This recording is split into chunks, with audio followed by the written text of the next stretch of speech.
Welcome to another episode of Influences Podcast. I'm your host, Jason Harrischek.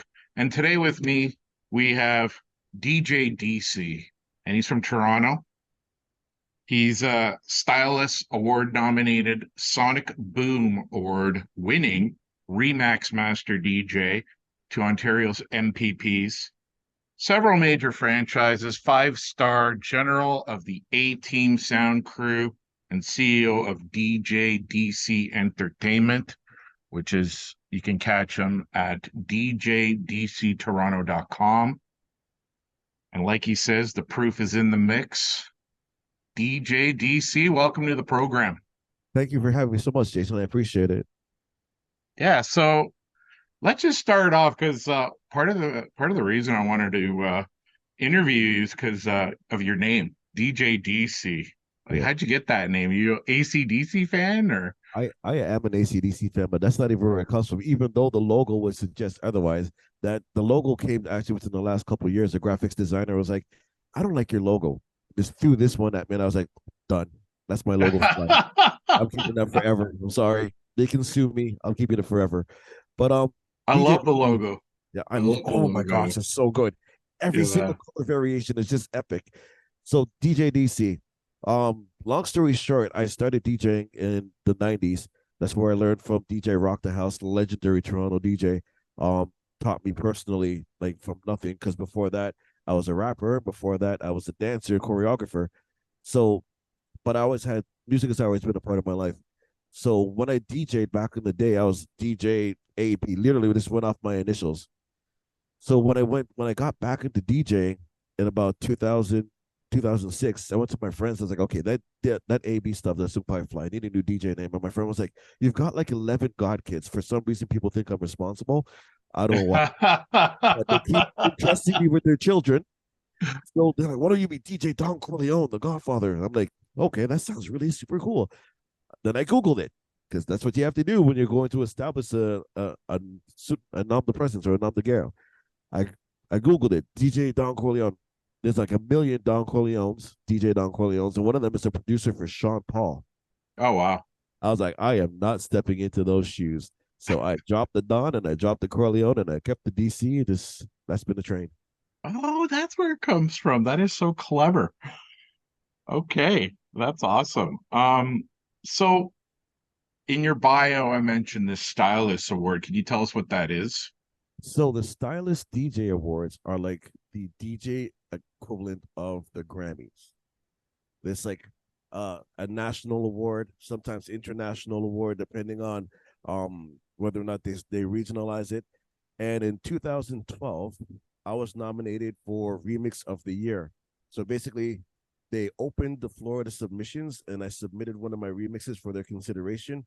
Their panel of judges reviewed my submission and let me know that, hey, you made the cut of one of the top 10 remixes in Canada Wow. for What'd you that year. remix? What was the remix for it? So there's a a Southeast Asian or Indian artist, Canadian artist named Ragav, and he had this song called Fire.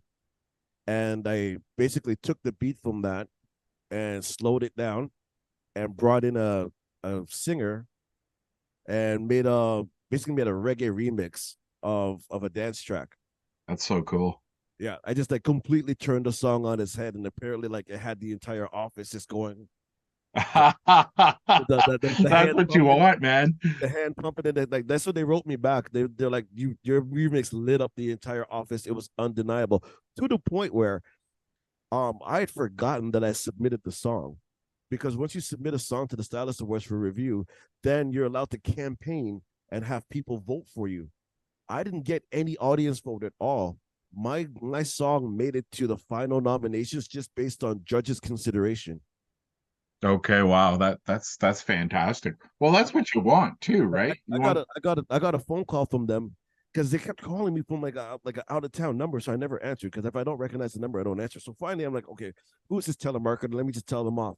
It's like, yeah, this is Nadia from the Stylist DJ Awards. We've been trying to reach you for 2 months now because you missed your entire campaign window. And I'm Oh, like, wow. and paid window for what? She goes, didn't anybody tell you that your song made it into the nominations? Like you've been nominated for a Stylus Award. You have to show up at the award show. And I'm like, wait, what? Oh, boy. People, answer your phone. Answer your phone, check your voicemails. Opportunities are knocking. There you go.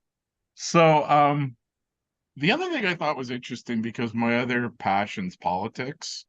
Which Ontario MPPs did you DJ for? So I DJ'd for Glenn Tebow up in Sudbury. I was brought up there for the inaugural Sudbury Pride, Okay. and I DJ'd their disco ball at, I think it was at the Hyatt Hotel or something. And then I actually participated in the inaugural Sudbury Pride March. Oh, wow. Where I marched with Glenn Tebow, and then I was allowed to assist in the raising of the first Sudbury Pride flag.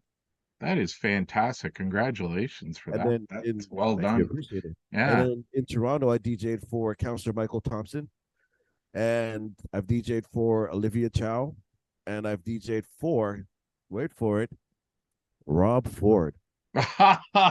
Wow. Rob Ford, eh? Rob Ford. Yeah.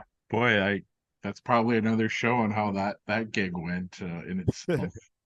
It's actually pretty tame. He was supporting one of his members who was running Okay. for a councillor office, and basically he showed up like halfway through the event, came up to me, requested one song, stuck around for another 10 minutes, and took off. Okay. All And of right. course, the one song, "Eye of the Tiger." There you go. Eye of the Tiger. So yeah, I guess this kind of leads into my other question about what kind of music do these politicians gravitate to? Oddly enough, it's got to be up tempo and energy. It's got to Yeah. be like, as much as you think they would break down based on their ethnic diversity or roots or culture or area. No, They they just want want the the bangers, yeah they want the heart pumping. heart pumping. Yeah. 126 and 120, 126, 128, but yeah, yeah, definitely. nice. So, the five-star General A team sound crew. Tell us a little bit about that. What is it? How did you get involved? So A Team is a sound crew that I started back in about like 2014. Basically, what happened was, um, my name has started to go across the city as A, reliable, B, responsible, and C, actually good at what I'm doing. So I started picking up so many gigs that I couldn't do them all myself. So what I did was I started recruiting other DJs, and I put them through like a recruitment process, vetted them completely to make sure that I knew that I could trust them at a gig if I sent them there because they're representing my brand. And I mean, my name is Anthony, and I was like, okay, it's gonna be the A Team. Aha, yeah. I love it. Are So, you old enough so to know the original A team or most what? definitely, most Okay, definitely. awesome. So Cheers. because I had five DJs on my team, and I ran them like a basically a military battalion. Everybody referred to me as the general. So I was the 5-star general, the general of 5 stars. Awesome. Wow. You'd be a great English teacher. Appreciate it. Yeah. Um, you did mention that you were a rapper too. I At the was. beginning of the show. I was Yeah. wondering if you can tell us what kind of an experience that was compared to DJing.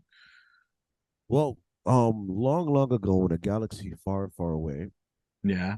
I was dance. Like I said, I was a dancer choreographer, and I was dancing at a talent show, Random Generation, 1993, Nice. and one of the other performers was this guy named MC More or Less, and More or Less is a legendary Toronto rapper. He's worked with everybody, and so Les was like, "Oh, the performer after me canceled, so they doubled the length of my set. I have no idea what I'm going to do. I'm gonna have to improvise something." He's like, and because he and I were buddy buddy at this point after like meetings and rehearsals and stuff, and he's like, "But you've got a couple bars in you." He's like, "What do we just make up a song?"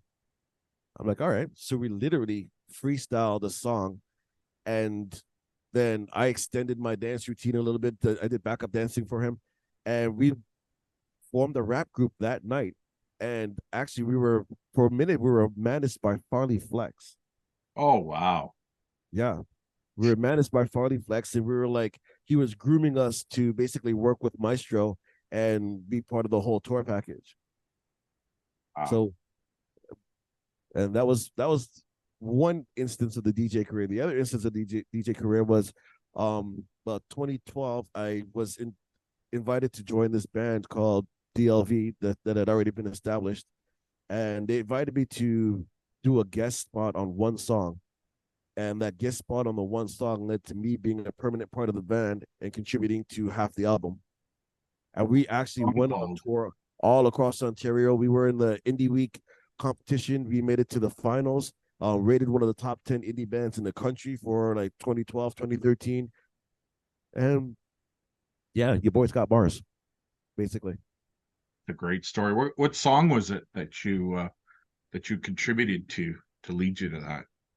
The song was, it's actually, for those listening, if you search on Apple Music or Spotify for Danger, Love, Victory, the entire DLV EP is there.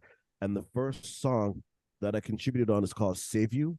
And it's basically like one verse, and then the rest is me, and then the rest is my verse. And then there's a couple other songs. Like, but that was the very first song that got me into the group. That was the one that basically they invited me over to the studio. They played the beat for me. They said, "Okay, you're gonna send it home with you. Come back and let us know if you can come up with something." And I'm like, I basically pulled a rock in to just give me 20 minutes and a pen and a pad. Basically went out to the Nice. porch, wrote my verse, came back in and said, "All right, hit record." They're like, "Hey, wait a minute. Hey, slow your roll there, soldier. Let's hear what you got to say first." So they played the and I read the verse because I didn't have it memorized yet. I read it from the pen and the pad, and they were like, "You wrote that in 20 minutes?" I was like, "Well, probably about 5, but I edited it a bit." They're Yeah, like, nice. they're like, "Okay, let's seal the doors, make sure everything's soundproof, get the boom mic ready, and go." And I dropped it in one take. And the one take that I dropped for that song, the first time that I met that band, is the take that made it to the album. Fun fact: the album, the Danger Love Victory, was mixed by the one of the producers from Blue Rodeo. Oh, no kidding. Yeah, Wow. I like how everything comes full circle, like when it comes to genres with you, yeah, right? Because I was trying to roll that question into a 50 years celebration of hip hop. I had yeah. friends who went to the LL Cool J show, Oh, and I was there. Oh, it was amazing. yeah, I heard it was just absolutely fantastic. And yeah, so I'm glad I got a story from you, but I don't know. I mean, I have to ask a 50 years of hip hop question to a rapper. I mean, Of course. how is that? How is that driving you to the DJ you are today? Well, I mean, hip hop has been in my blood since Run DMC, since the Fat Boy, since Grandmaster Flash and the Furious Five. And for me, I've always identified with several elements of hip hop.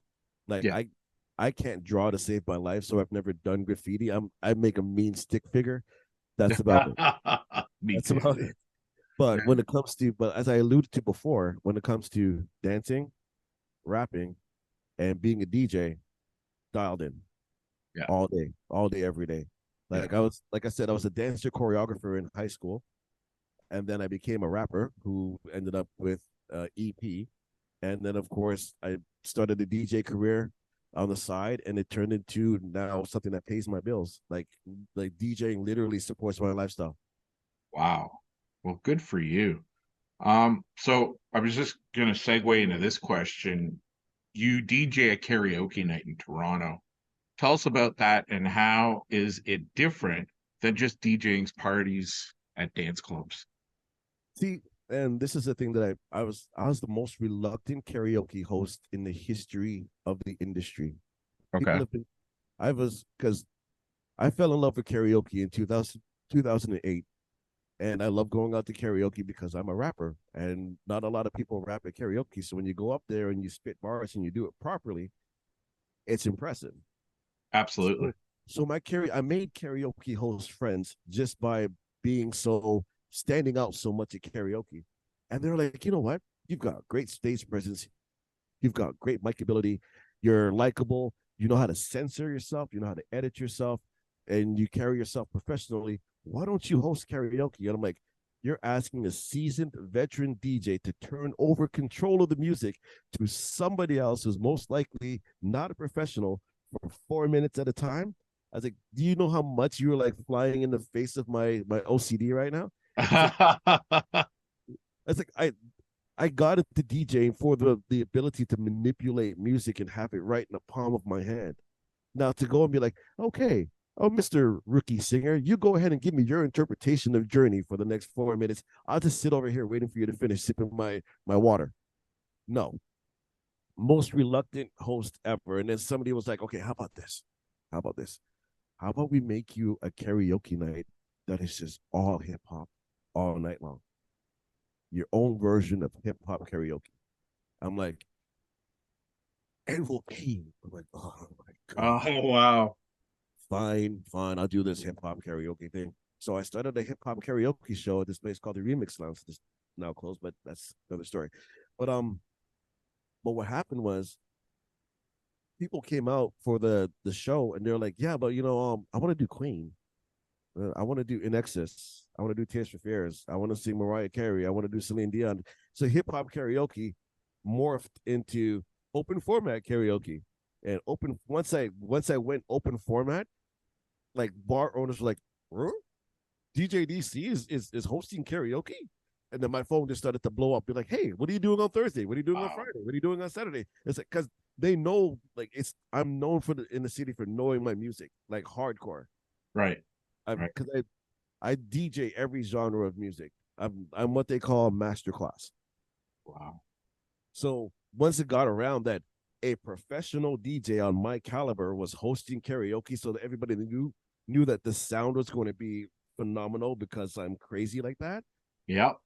The music selection was going to be completely open and varied, and there wasn't going to be any prejudice in terms of song selections because a lot of karaoke hosts in the city heavily curate their libraries because they don't want certain people to sing certain songs. And I'm not going to mention any names, but if you DM me, I might tell you something. But Okay. Or follow you on Instagram. follow me on Instagram at DJDC Toronto. But There yeah, you go. it was just I went in there kicking and screaming, and now between the DJing and the karaoke, like I I do my day job maybe like once or twice a week, maybe three times. For by day, I'm a professional AV, so Okay. I set up conferences and conventions and stuff like that. Everything from the speaker arrays to the microphones to the moving lights to the building the truss, building the stage, even like putting up the curtains in the back. Like I do it all, and that's the day job. But the night job is DJing and hosting karaoke. Awesome, man. So you DJ a lot of genres, which one do you like the best and why? It's really weird because you would think that being a dancer and being a rapper and being like rookie level DMC turntablist, because I've got like an amazing transformation scratch that you I definitely just tick the hip hop box and walk away. But I've actually produced more house music than every other genre of music put together. I've made more house than I've made rap, and That's my favorite electronic music. So there you which go. is crazy, which is Yeah. crazy. But I grew up on the Dido Townsend and the Arminds and the Benny. It's like I grew up on that. Yeah. Like Yeah. because most of my DJ mentors were house DJs. I had Yeah. one hip hop mentor in the beginning of my DJ career, and everybody else was house. Like DJ Cubison, Alvaro, just legends in the game that just let me carry their crates up the stairs of these clubs, and I got to sit in and watch them do their mastery and house music first and foremost. Well, that's great because how has electronic music influenced you as a DJ or even an artist? Well, it's what it's done is, and traditional music makers and instrumentalists complain about this all the time that the music has lost its soul because it's gone to digitally produced drums and digitally produced chords. But once once things started to pivot to digital, it opened up the realm for creativity so much more because you can morph things digitally that you can't expect a human being to pull off. Right. So electronic music has changed the game for me because I don't need a session band anymore. I've got a drum machine. Yeah, I absolutely. don't need a keyboardist. I've got a computer that I can just plug chords into and drag and drop like I'm playing a video game. Absolutely. And I mean, the fact that like people are now touring with bands, with they're touring electronically produced music reproduced by bands, they still need backing tracks because once you go electric, you're electric. That's right. And That's I just love the possibilities are endless. And I incorporate electronic the electronic versatility into my DJ sets as well by showing people all the different tricks that you can do just with electric effects and echoes and loops and I love it. To make music sound cool or cooler. You can make music your own on the spot. That's right. And that's another thing that drives people to my DJ nights is that you will never hear the same song the same way from me. Every time you come out, it's like, oh my gosh, I'm literally remixing or mashing up stuff on the fly every single night, every single time. That's the way to do it. Absolutely. So I'm hearing all this, and I have to ask you this last question then. How do you feel you've influenced electronic music? Because quite frankly, I'm hearing a lot of you being an influence as well. Well, anybody that's seen me DJ and seen how animated I am when I do DJ, the one thing that they pick out is that I use cue points to turn songs into instruments. So I will set a cue point for the kick, set a cue point for the snare, set a cue point for the hat, set a cue point for the beginning of the chorus, and literally sit there. And while I'm mixing out one song, I will create a new song from those cue points with the song that you thought you knew.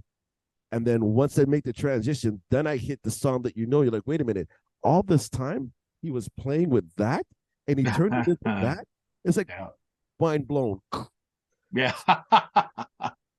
And now I'm noticing that a lot of DJs are starting to pick up on that. I mean, you're familiar with James Hype, of course. Yeah. I was doing what James Hype is doing now with the tones and the sample drumming and all that 10 years ago. Wow. And that's now fantastic. It's cool. Now it's cool. Yeah. Yeah. Absolutely. Well, Anthony, DJ DC, Don Corleone. Don Corleone. I really appreciate you coming in today and speaking with me on Influences Podcast. Thank you very much for doing that. Not a problem. I mean, and just to like further lay my resume out there, I have tour DJ'd for Jordan Crocher, JRDN. Yeah.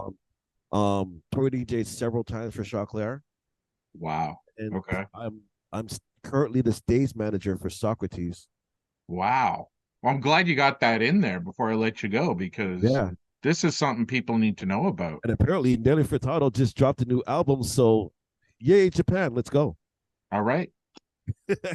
Everybody, DJDC, thank you very much. Take care. Jason, thank you so much, man. Have a good day. Yeah, you too, man. Peace. Peace. You have been watching and listening to Influences Podcast. Influences Podcast is written, produced, and hosted by yours truly, Jason Harischuk. Also produced by Angela Churchill, aka Purple Sapphire. My social media consultant is Christina Laukinen, also known as My Girl Tuesday. Check out Influences Podcast on Instagram and TikTok at Influences_podcast. That's Influences_podcast. Thanks for watching and listening.